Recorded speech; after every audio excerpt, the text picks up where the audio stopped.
कल हमने कठोपनिषद की चतुर्थ वल्ली के तीसरे श्लोक को देखा था, जिसके माध्यम से यमाचार्य नचिकेता को आत्मा के अस्तित्व का बोध करा रहे हैं। आखिर हम कैसे जाने कि आत्म तत्व, चेतन तत्व, जीवात्मा है, उसका अस्तित्व हमारे को पूरी तरह निश्चित हो जाए। तो यमाचार्य ने कहा था, जिसके द्वारा रूप, रस, गंध, शब्द और स्पर्श यानी ज्ञानेंद्रियों के पांचों विषयों को, और ये पांचों विषय ऐसे जो कि संगम से उत्पन्न होते हैं, दो या दो से अधिक चीजों के मिलने से उत्पन्न होते हैं, इन सबको जो जानता है, इन सबको जिसके द्वारा जाना जाता है, वही वह तत्व है, वही आत्म तत्व है। हम सबका प्रतिदिन का पांचों विषयों का ज्ञान, हर क्षण होने वाला ज्ञान हमारे जीवन में इतना घुला मिला होने पर भी आत्म तत्व का पूर्ण निश्चय सबको नहीं हो पाता। यमाचार्य इस छोटी सी बात को, दिखने में इतनी छोटी सी बात को भी बहुत महत्व दे रहे हैं और कह रहे हैं कि किमत्र परिशिष्यते, इतना जान लेने के बाद में फिर और क्या शेष रहता है जिससे कि आत्मा का निश्चय हो। अर्थात इतना जान लेना भी आत्मा के अस्तित्व को स्वीकार करने के लिए पर्याप्त है। इस श्लोक में एतेन एव ये शब्द और पढ़ा गया है। इसके द्वारा ही, जिस तत्व के द्वारा ही ये जानता है, वही आत्म तत्व है। अब इस शरीर को तो हम देख रहे हैं, इंद्रियों को देख रहे हैं, बुद्धि का, मन का भी हमको कुछ भान हो जाता है, कुछ विज्ञान के द्वारा पता लग जाता है, लेकिन आत्म तत्व का फिर भी हमको बोध नहीं होता।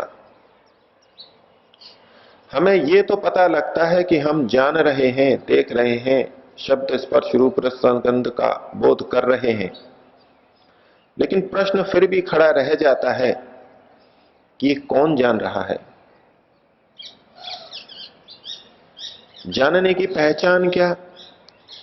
कोई व्यक्ति किसी वस्तु के रूप को जानता है, स्पर्श को जानता है, गंध को जानता है, इसकी पहचान क्या?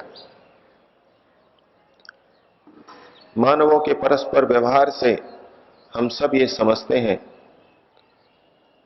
कि जो जिस चीज को जानता है उसको वो बता सकता है, जो बता सकता है वो जानता है। प्रश्न फिर भी मन के अंदर रहता है, जानने की परिभाषा अगर हम यहीं तक सीमित रख लें कि जिसको वो वापस बता सके, प्रस्तुत कर सके, वही जानता है। अगर हम ध्वनि मुद्रक यंत्र, टेप रिकॉर्डर के सामने कुछ बोलें, कुछ ध्वनि हो, तो वहां अंदर संचित होती है। और जानने की परिभाषा हम यदि ये कर लें, जिसने जाना है वो उसको फिर से कह सकता है, वैसा का वैसा बता सकता है, तो टेप रिकॉर्डर को भी चलाने से वो फिर से वही बात हमारे सामने प्रस्तुत कर देता है। और वीडियो कैमरा हो, फोटो कैमरा हो, ये भी चित्रों को, ध्वनि को फिर से बता देते हैं। बहुत से यंत्र हैं जो वस्तु के स्पर्श को बता देते हैं, ये कठोर है, ये मृदु है, ये कितनी घनता लिए हुए है, इसका भार क्या है। वस्तु को तराजू पर रखा जाता है और उधर लिखा हुआ आ जाता है इसका भार इतना है। उस तराजू ने भार को जाना और हमको बता भी दिया, सामने लिखा हुआ आ गया। तो लगने लगता है कि हो सकता है इस मानव शरीर में अथवा अन्य प्राणियों के शरीर में कोई ऐसा अंदर यंत्र हो, वो हमको प्रस्तुति दे देता हो, जो उसने देखा सुना है उसको प्रस्तुत कर देता हो। तो संशय फिर भी बना रहता है कि वो जो जानने वाला है वो चेतन ही है या जड़ है, निश्चय नहीं हो पाता।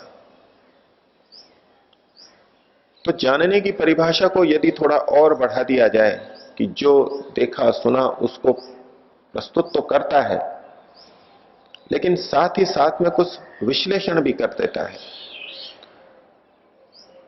जो देखा उसका सुनने के साथ संबंध, जो सुना उसका स्पर्श के साथ संबंध, ये जो 5 विषय हैं, इनका जो परस्पर संबंध है, इनका जो मेल है, ये भी जो कर सकता हो।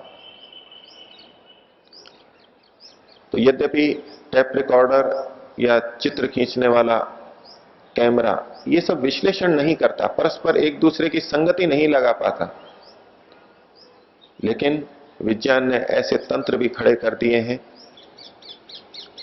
कंप्यूटर बन गए हैं जो कि इनका परस्पर विश्लेषण भी कर देते हैं। जिस प्रकार से आज कंप्यूटर को ज्ञान का भंडार माना जाता है, वो विश्लेषण भी कर देता है। तो प्रश्न फिर वहीं रहेगा, हो सकता है हमारे शरीर में कोई ऐसा तत्व हो, ऐसा कोई यंत्र हो जो साथ में विश्लेषण भी कर देता हो।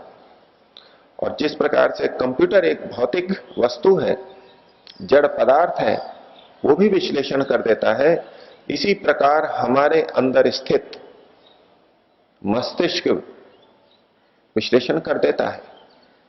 और वैज्ञानिक कंप्यूटर की तुलना मस्तिष्क के साथ में करते ही हैं। तो इस जानने की परिभाषा हम क्या ये कर लें, जो जानता है और साथ में विश्लेषण करता है, इतनी परिभाषा करेंगे तो फिर प्रश्न रह जाएगा कि हमारे अंदर भी कोई ऐसा यंत्र है, जड़, जो ये सारा कर रहा है। अर्थात चेतन तत्व को मानने की आवश्यकता फिर भी नहीं रही। आखिर क्यों हम उस चेतन तत्व के अस्तित्व को स्वीकार करें? हमको कैसे बोध हो कि चेतन तत्व भी अंदर बैठा है? तो जानने की परिभाषा हमको कुछ और समझनी होगी। यमाचार्य ने यहां पर जानने के लिए जो शब्द दिया वो कहा विजानाति। मात्र जानाति नहीं कहा, जानता है ये नहीं कहा, विजानाति, जो विशेष रूप से जानता है, जो विश्लेषण करके जान लेता है। विश्लेषण तो यंत्र ने भी कर लिया, विशेष रूप से कंप्यूटर ने भी जान लिया, लेकिन यहां विजानाति का तात्पर्य कुछ और आगे बढ़ करके होना चाहिए। वो जानना जिससे हम चेतन तत्व को समझ सकें, चेतन तत्व ही है, जड़ तत्व से अतिरिक्त कोई और भी तत्व इस शरीर में है। ये ग्राह्य है और ये अग्राह्य है, ये स्वीकार्य है, ये त्याज्य है, और इसके आधार पर कुछ ले और कुछ ना ले। ये इच्छा जहां पर दिखाई दे, लेना या ना लेना, विषय उपस्थित है, इंद्रियां उपस्थित हैं, फिर भी किसको लेना किसको नहीं लेना, ये विश्लेषण जहां पर हो, ये विश्लेषण जिसके माध्यम से हम कर सकते हैं, जिस तत्व की उपस्थिति में कर सकते हैं, वो चेतन तत्व है। लेकिन विज्ञान के चमत्कार हैं, कंप्यूटर भी इस तरह के लेने और न लेने का निर्णय कर लेते हैं। कंप्यूटर की भाषा में आजकल वायरस चलते हैं, यानी गलत सूचनाएं जो इंटरनेट के माध्यम से अथवा सीडी फ्लॉपी के माध्यम से कंप्यूटर में प्रवेश कर जाती है। तो वहां ऐसे सॉफ्टवेयर लगा दिए जाते हैं जिनको एंटीवायरस सॉफ्टवेयर बोलते हैं। हम अपने शरीर को ही ले लें, जिसको आत्मवादी भी जड़ मानते हैं। जिस भोजन को हमने अंदर लिया, जिसका पाचन हुआ, उसकी क्या चीज अवशोषित होकर के रक्त तक पहुंचे और क्या चीज मल के रूप में बाहर निकल जाए, रक्त में भी जिसको लिया उसमें क्या तत्व अलग हो जाए, किसको शरीर से पृथक करना है, यकृत जैसी रसायनशाला वहां पर विद्यमान है, प्रत्येक तत्व का विश्लेषण करती है, हटाती है। गुर्दा वहां विद्यमान है, क्या गंदगी निकालनी है, क्या अंदर रखनी है। तो क्या रखना क्या हितकर है और क्या अहितकर है, ये बातें तो जड़ वस्तुओं में भी फिर देखी जा सकती हैं। तो प्रश्न फिर भी वहीं का वहीं रह जाता है कि आखिर ये विजानाति क्या है जिसके होने पर हम चेतन तत्व तक निश्चित पहुंच जाते हैं। और यमाचार्य कह रहे हैं कि किमत्र परिशिष्यते, फिर और क्या बच गया। विज्ञान के द्वारा जितने भी यंत्र विकसित हुए हों,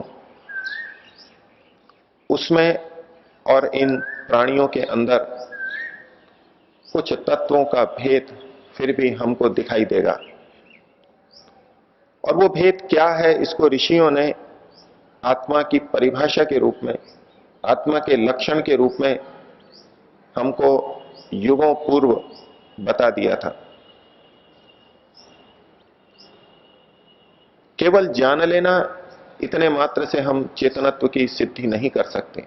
जानने के साथ में इच्छा और द्वेष किसको क्या प्रीतिकर है, क्या अप्रीतिकर है, इसका विवेचन सब जगह विद्यमान है।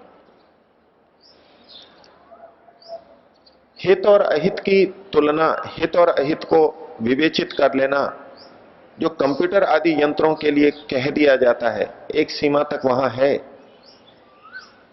लेकिन क्या ग्रहण करना क्या नहीं करना, इसकी जो सूचना उनको दी जाती है, उससे अतिरिक्त वो कुछ नहीं कर सकते।